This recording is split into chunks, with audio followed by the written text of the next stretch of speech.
নমস্কার দর্শক বন্ধুরা, রেস স্পোর্টস এর পর্দায় আপনাদের সকলকে স্বাগত জানাই। গতকাল মোহনবাগানের অনুশীলনের পর থেকেই সবুজ মেরুন জনতার মনে একটা প্রশ্নের উকি দিচ্ছিল। আপুইয়া যেদিন অনুশীলনের মাঠে নামলেন জেমি ম্যাকলারেন, জেসন কামিন্স, সেই দিনই কিন্তু অনুশীলনের মাঝে গুরুতর চোট পেলেন আপুইয়া। আগামী শনিবার ডায়মন্ড হারবার এফসির বিরুদ্ধে ডুরান্ড কাপের অত্যন্ত গুরুত্বপূর্ণ ম্যাচ খেলতে মাঠে নামবে হোসে মলিনার দল। গত ম্যাচে বিএসএফ এর বিরুদ্ধে কার্ড সমস্যার জন্য মাঠে নামতে পারেননি আপুইয়া।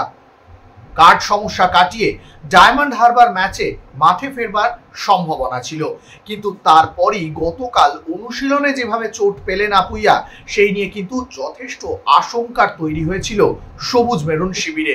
এবং তারপর থেকেই মোহনবাগান জনতার মনে এই প্রশ্নটাই উঁকি দিচ্ছিল যে ডায়মন্ড হারবারের মতো শক্তিশালী দলের বিরুদ্ধে মাঝ মাঠে কি থাকতে পারবেন না আপুইয়া। আজকের খবর অনেকটাই নিশ্চিন্ত করবে বাগান জনতাকে। কালকে অনুশীলন চলাকালীন হঠাৎই গ্লেন মার্টিন্সের একটা কড়া ট্যাকেলের সম্মুখীন হন আপুইয়া এবং তারপরেই কিন্তু তিনি মাঠের মধ্যে শুয়ে পড়েন। তৎক্ষণাৎ তাকে মাঠের বাইরে নিয়ে যাওয়া হয় এবং সেই সময় কিন্তু দুই ফিজিওর কাঁধে ভর দিয়ে মাঠ ছাড়লেন আপুইয়া।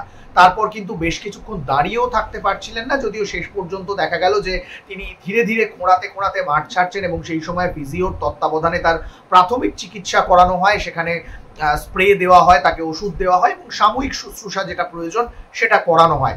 সেই সময় যখন তিনি মাঠ ছাড়ছিলেন তখন কিন্তু বারবার দেখা যাচ্ছিল যে তার হাঁটুর কাছটা হাত দিয়ে ইঙ্গিত করছেন এবং সেই জায়গাটায় যে তার ব্যথা রয়েছে এটা বোঝানোর চেষ্টা করছিলেন। তারপর যখন আপুইয়া একেবারে শেষে, যখন মোহনবাগান মাঠ ছাড়ছেন, অনুশীলন শেষে গাড়িতে উঠছেন, তখন কিন্তু দেখা গেল তার খোঁড়ানোর যে পরিস্থিতি, যেভাবে খুঁড়িয়ে মাঠ ছাড়ছিলেন সেটা অনেকটাই কমে গেছে, মানে তার অস্বস্তি যে কিছুটা কমছিল সেটা বোঝা যাচ্ছিল। পরে সূত্র মারফত যেটা জানা যাচ্ছে যে কোনো রকম গুরুতর চোটের আওতায় নেই আপুইয়া। সেই সময় গ্লেন মার্টিন্স এবং আপুইয়ার যখন সংঘর্ষ হয় তখন কোনো রকম কঠিন ট্যাকেলও হয়নি।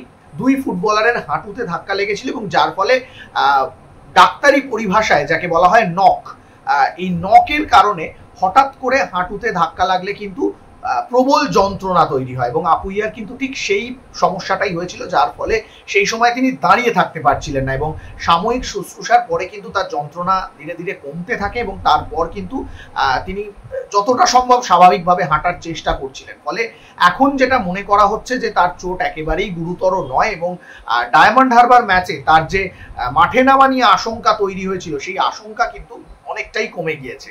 আজকে মোহনবাগান অনুশীলনের ডে অফ রয়েছে, আগামীকাল অনুশীলন, আগামী পরশু অনুশীলন এবং শনিবার মাঠে নামবে মোহনবাগান।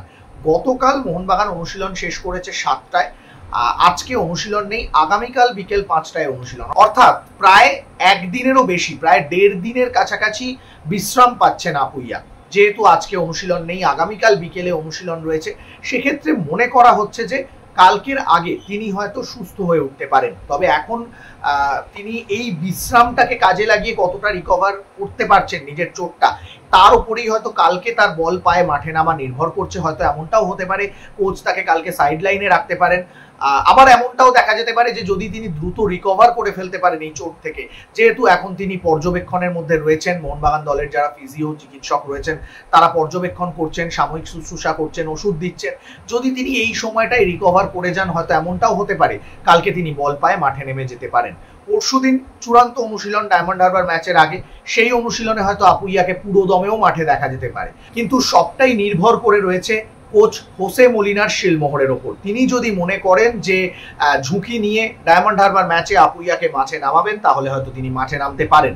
যেহেতু বিএসএফ ম্যাচে আপুইয়া ছিলেন না, সেক্ষেত্রে আপুইয়াকে না রেখেও কিন্তু দল সাজাতে পারেন বাগান কোচ হোসে মলিনা। ফলে কালকে এবং পরশু এই দুদিনের অনুশীলন অত্যন্ত গুরুত্বপূর্ণ, যদিও ক্লোজ ডোর অনুশীলন, হয়তো আপনাদের কাছে সেই সঠিক খবরটা পৌঁছে দেওয়া যাবে না। পরশু দিন অনুশীলন, ম্যাচ ডে -1, সেখানে হয়তো আপনাদেরকে আমরা জানাতে পারবো যে আপুইয়া পুরো অনুশীলন করছেন কিনা। তারপরেই হয়তো বোঝা যাবে যে ডায়মন্ড হারবার এফসির বিরুদ্ধে গুরুত্বপূর্ণ ম্যাচে তিনি মাঠে থাকবেন কিনা।